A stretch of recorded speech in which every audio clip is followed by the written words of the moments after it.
बाज़ार के बदलते हुए हालात में हम आपके साथ एक बार फिर से मौजूद हैं। आज 15 अक्टूबर 2024 के लिए आज सपोर्ट ले गया है तो फिर कल ही ख़रीद लेते हैं, लेकिन टारगेट क्या है? और हम बात कर रहे हैं हब पावर की। आज एक बड़ा उछाल देखा गया हब पावर पर। हम एक बार फिर से इस वक्त लेटेस्ट अपडेट क्या है उस पर बात करेंगे, टारगेट प्राइस पर बात करेंगे। एक्चुअली टारगेट प्राइस है क्या? कोई भी शेयर, कोई भी एसेट जब ख़रीदा जाए और उसी वक्त हमें ये तय करना है कि इसका जहाँ पर हम ख़रीद रहे हैं टारगेट प्राइस क्या होनी चाहिए। इस स्ट्रेटजी में बहुत बड़ी जो काम की चीज़ है वो ये है कि कन्फ्यूजन फोकस में रहता है इंसान, क्लैरिटी आती है और यही एक खूबसूरती है ट्रेडिंग की। तो हमें एक क्लैरिटी के साथ अब देखना है हब पावर का आज का बिहेवियर और उसमें क्या प्रोजेक्शंस रह सकती हैं, उस पर हम बात करेंगे। फौजी फर्टिलाइज़र कंपनी इस वक्त इमर्ज हुआ है। आज जहां पर हम देखें नेशनल बैंक ऑफ पाकिस्तान ने तमाम अपने शेयर होल्डिंग एग्रीटेक लिमिटेड में बेच दी और उसने बेची फौजी फर्टिलाइज़र कंपनी को। उस पर हम डिटेल में बात करेंगे। बाज़ार का वॉल्यूम आज एक बार फिर से कम हुआ, चाहे वो 100x हो या ओवरऑल बाज़ार का वॉल्यूम हो, दोनों कम हुए हैं। बाज़ार में उछाल देखा गया 578 पॉइंट्स का और बुनियादी वजह लार्ज कैप स्टॉक्स में आज रिवर्सल देखा गया। मोस्ट ऑफ द गेंस जो आज देखे गए वो हमारी petroleum top of the list रहा। एंग्रो फर्टिलाइज़र में रिवर्सल देखा गया। ओजीडीसी और ओजीडीसी के साथ साथ पाको बैंक अल हबीब एयरलिंक, ये वो स्टॉक्स हैं जिन्होंने आज बाज़ार में मुस्बत रुझान दिया, बाज़ार को मुस्तहकम रखा, 578 पॉइंट्स का इजाफ़ा किया। और ये तमाम जो पॉजिटिविटी है वो हमने सेकंड आज के सेशन में देखी, आज के ट्रेडिंग सेशन में। दूसरी तरफ अगर हम देखें तो E&P सेक्टर आज इमर्ज हुआ टॉप कंट्रीब्यूटर। बैंक्स, फर्टिलाइज़र और रिफाइनरी, इन चार सेक्टर्स ने भरपूर आज पॉजिटिव कंट्रीब्यूट किया 100x को। अपकमिंग जो अपसाइड रुझान है अगर हम उसको देखें तो फिल वक्त हमें देखना होगा अक्टूबर 9 का हाई यही रेजिस्टेंस लेवल है बाज़ार का 86,451 पॉइंट्स का।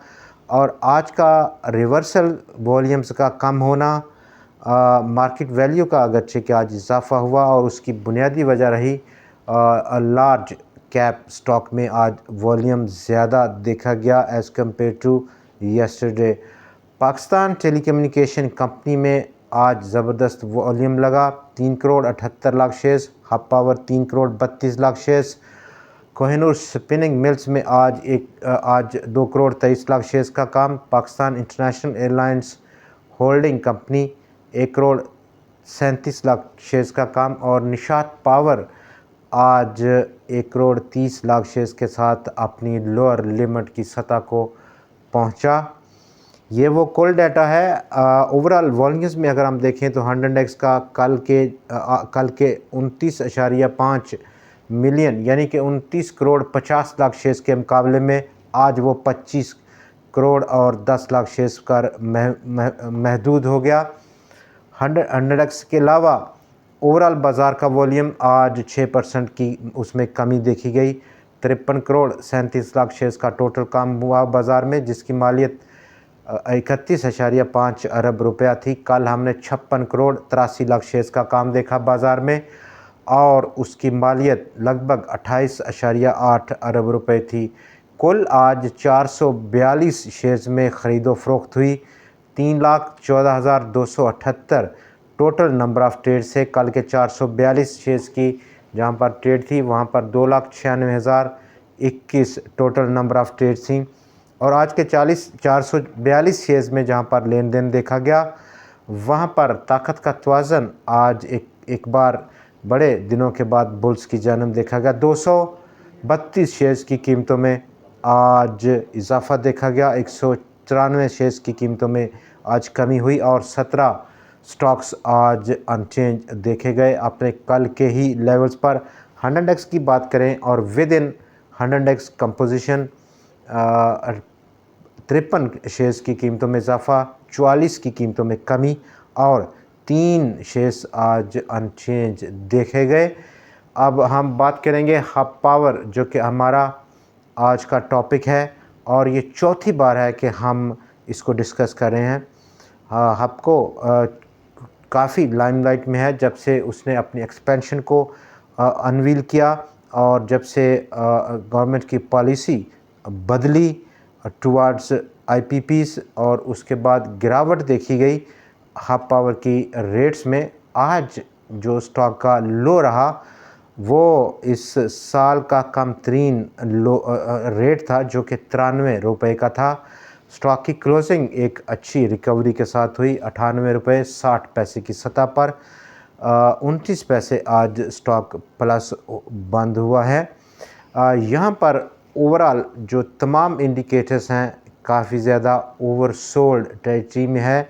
शॉर्ट टर्म के ऑस्किलेटर्स बहुत ज़्यादा ओवरसोल्ड हैं और ये ओवरसोल्ड कंडीशंस हब पावर की हमें ये इंडिकेट कर रही हैं कि यहाँ पर एक किस्म की शॉर्ट रिकवरी ज़रूर एक्सपेक्टेड है।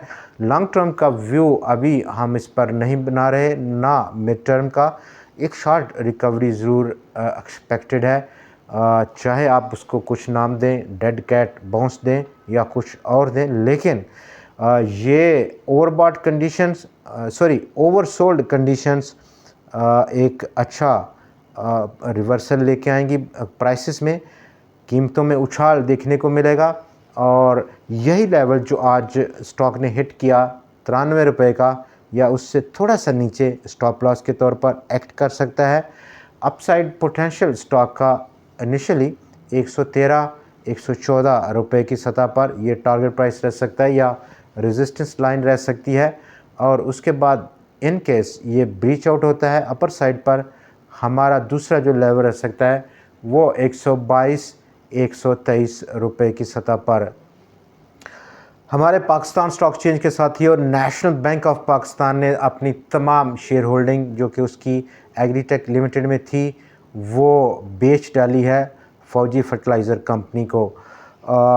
इससे पेशतर हमें आपको मालूम होगा कि फौजी फर्टिलाइज़र कंपनी, फातिमा फर्टिलाइज़र और मैपल लीफ तीनों ख़रीदार थे एग्रीटेक लिमिटेड के, लेकिन अब जो नेशनल बैंक की शेयर्स को एक्वायर किया एफएफसी ने, हमें ये इंडिकेट हो रहा है कि एक्चुअली अब एफएफसी इस ट्रांजैक्शन के बाद एक बड़ा शेयर होल्डर बन गया है एग्रीटेक का और बहुत पॉसिबिलिटी है कि एग्रीटेक लिमिटेड को ख़रीद ले फौजी फर्टिलाइज़र कंपनी। इस वक्त जो नेशनल बैंक ने आज जो अनाउंसमेंट की, उस अनाउंसमेंट के मुताबिक जो ऑर्डिनरी शेयर्स हैं वो आलमोस्ट 10 करोड़ 60 लाख शेयर्स उसने बेचे फौजी फर्टिलाइज़र को। नंबर 2 6 करोड़ 17 लाख शेयर्स जो कि listed convertible non voting redeemable shares हैं वो भी बेचे। नंबर 3 जो कैटेगरी है जो कि एक्वायर की गई वो है 24 करोड़ 86 लाख के शेयर्स जो कि नॉन कन्वर्टिबल रिडीमेबल और कमुलेटिव प्रेफरेंस शेयर्स हैं जिनकी लिमिटेड वोटिंग राइट्स हैं, वो भी ख़रीदे गए हैं।